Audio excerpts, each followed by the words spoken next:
कोटी शिक्षण अधिकाऱ्याच्या घरामध्ये घवाळे सापायला. 10 कोटीचे घवाळे शिक्षण अधिकाऱ्याच्या घरात. सीओवर धाड मारून पहा, हे कलेक्टरवर एखादी धाड मारून पहा. 50, 25, 125 कोटी यांच्या घरात देखील सापडतील.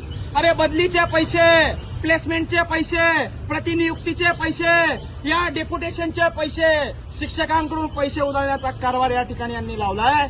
एखादा आमदार तिकडून दांगडा करताय, शिक्षक मुख्यालय हजर करा, आणि दुसरीकडे सीओ, कलेक्टर, शिक्षण अधिकारी त्या शिक्षकांना पैसे जमा करते. हा सिस्टमचा भोंगळगांड्या कारभार या ठिकाणी चाललाय. मायबाप, आपल्या लेकरांचं शिक्षण अंधारात घालण्याचं काम चाललंय. आणि या निवडणुकीसाठी पंतप्रधान देवेंद्र फडणवीस, पंतप्रधान नरेंद्रजी मोदी, मुख्यमंत्री देवेंद्र फडणवीस, आणि या ठिकाणी अशा पद्धतीने यांचे पक्ष मोठे व्हावे म्हणून आपल्या लेकरांची बुद्धी भ्रष्ट करायची, त्यांची शिक्षण व्यवस्था उद्ध्वस्त करायची, त्यांची शाळा शिक्षण व्यवस्था पूर्णपणे निस्तनाभूत करायची, आणि मग अशा पद्धतीने पक्षाचे झेंडे त्यांना हातात घ्यायला लावायचे. कलेक्टर, की औलाद, चलनी जाओ, हमारे पे जो अन्याय हो रहा है हम सहन नहीं करेंगे, आवाज उठाएंगे, गोली मारो, फांस पे लटका दो, शांत नहीं बैठेंगे. अरे एवढे दिवस सहन केले, तुमचा तर शांत बसणार नाही. कलेक्टर, चलनी जाओ, हमारे पैसों पे जीने वाले कलेक्टर, चलनी जाओ, हमारे टैक्स पे जीने वाले कलेक्टर, चलनी जाओ. हमारा ये जो अज्ञान है, हमारा का जो अन्याय है वो सॉल्व करो. यही काम के लिए तो रखा है तुमको. अरे हमारे सालदार हो तुम, हमारे पैसों पे जीते हो तुम, हमारे टैक्स पे जीते हो तुम. कलेक्टर, चलनी जाओ, अंग्रेज के औलाद, कलेक्टर, चलनी जाओ, अंग्रेज के औलाद, कलेक्टर, चलनी जाओ. इथं शांत बसणार नाही. आमच्यावर जो अन्याय झालाय तो सामान्य माणसावर रोज होतोय. आम्ही आवाज उचलतोय. सामान्य माणूस आवाज उचलू शकत नाही. सामान्य माणसानं आवाज उचलला, त्याचा आवाज दाबण्याचं काम हे लोक करतात. आणि म्हणून या ठिकाणी अन्यायाला वाचा फोडण्यासाठी या ठिकाणी आज आम्ही आलोय. काल एका शिक्षकाला अटॅक आला बीएलओचं काम करताना, आणि तपासणी केली तेव्हा कळलं त्याच्याकडे 4 कामं दिली होते. 4 कामं एका शिक्षकाला तुम्ही देणार असाल तर तो शिकवणार काय? आज नवीन वार्षिक शिक्षणाचं वर्ष चालू झालंय, आणि या वार्षिक शिक्षणाच्या वर्षामध्ये 8 शिक्षकापैकी 4 शिक्षक तुम्ही निवडणुकीच्या कामाला, तुम्ही इलेक्शन टॉप प्रायोरिटी म्हणून आले का सर? अरे मीटिंग किती दिवस करणार आहे? मीटिंग अलुआ मीटिंग अलुआ मीटिंग किती दिवस मीटिंग करणार आहे? अरे कलेक्टर, अरे अंग्रेज की औलाद, चलनी जाओ, अरे कलेक्टर, चलनी जाओ. सर मी पेट्रोल आणलंय, मी जाळून घेईन, हे बी जाळेल, मी बी जाण, मला न्याय पाहिजे. मीटिंग सोडून यावं म्हणावं. सामान्य शेतकऱ्याचा विषय, सामान्य शेतकऱ्याच्या पोरांचा विषय, जिल्हा परिषद शाळेचा विषय. एका तहसीलदारानं माझ्याकडनं बदला घ्यायचा म्हणून माझ्या शाळेवरच्या 4 शिक्षकापैकी 8 शिक्षकांना इलेक्शन टॉप प्रायोरिटी म्हणून या ठिकाणी बघा, एक बघा मला, हे 2, हे 3, हे 4 आणि 5, ही 4थी नोटीस आहे. 3 शिक्षक गेले. मी म्हणलं एकाला तू आता जाऊ नको, 4च राहिले ना खाली, तर नोटीस काढलाय काय बीएलओला. नोटीस अरे किती गेंदड्याच्या कतडीचे धुळे. आमच्या लेकरांना शिकायचं नाही काय? आमच्या लेकरांना शिकायचं नाही. अरे तुमचं ऐकायला तुम्ही शिकले म्हणून इथं आले साहेब. आमच्या लेकराचा शिक्षणाचा अधिकार हिडून घ्यायला लावले. खटावकरला तहसीलदारला इथं बोलाव, तिला सस्पेंड करावं त्या खटावकरला. 4 शिक्षक एका गावच्या जिल्हा परिषद शाळेचे निवडणुकीसाठी कामाला लावले. आमच्या पोरांना कोण घंटा शिकवणार आहे का? अरे कलेक्टर, चलनी जाओ, अरे अंग्रेज की औलाद, चलनी जाओ.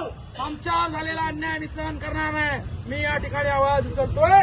सामान्य लोकांमध्ये आवाज उचलण्याची हिंमत नाही. मी आवाज उचलतोय कारण माझ्यावर अन्याय झालाय. भेटायला बोलला की मी नाही येणार वरती.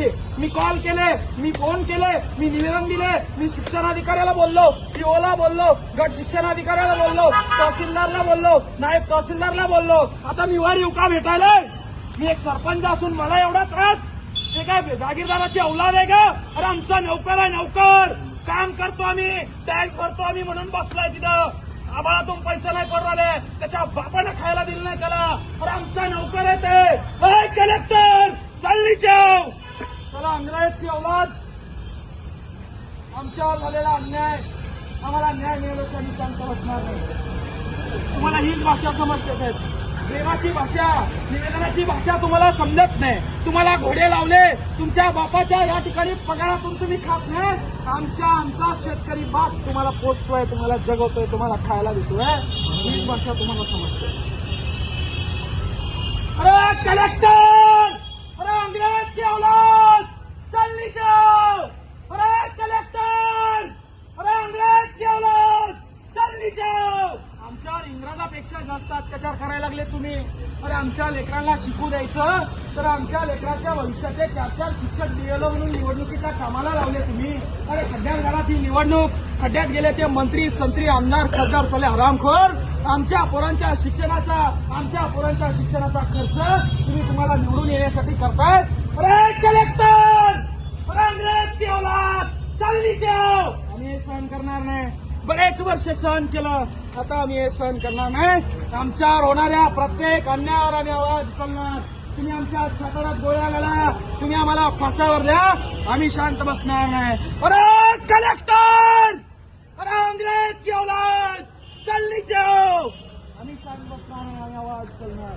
हे आमचा आवाज दाबायचा जर का तुम्ही प्रयत्न केला तर उद्रेक या ठिकाणी झाल्याशिवाय राहणार नाही. या ठिकाणी प्रामाणिकपणे, शांतपणे निवेदन देऊन फोन करून तुम्हाला समजत नाही.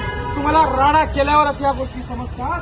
एका शाळेचे 4 शिक्षक दिलेलं म्हणून तुम्ही द्यायला लागले, लाज तुम्हाला या ठिकाणी वाटत नाही. प्रत्येकाला खाली बोलवा, नाही तुम्ही राडा करणार, राडा पुढे करणार.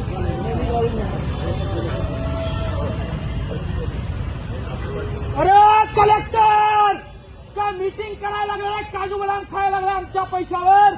अरे 1 घंटा झाला पोरगा ओरडतो, आवाज येत नाही गरे कलेक्टर. अरे बहिरा झाला गरे कलेक्टर. अरे तुझ्या कानात मळ साचलाय गरे. अरे अंग्रेज की औलाद, चल नीचे आओ. ए कलेक्टर, चल नीचे आओ.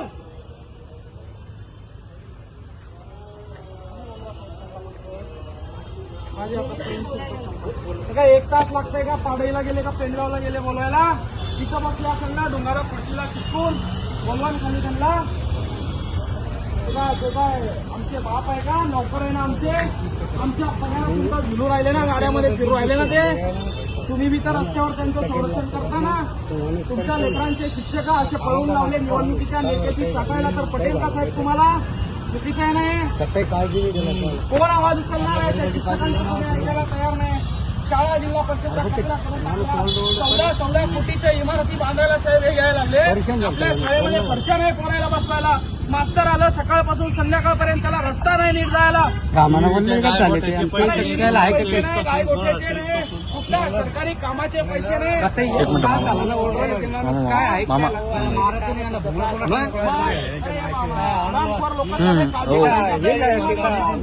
काजू बदाम खाताय मीटिंग मध्ये बसून आपल्या पैशावर. एखादं वाहून गेलं, मरून गेले, 15 शाळा एखाद्या विद्यार्थ्यावर पडली. कलेक्टर,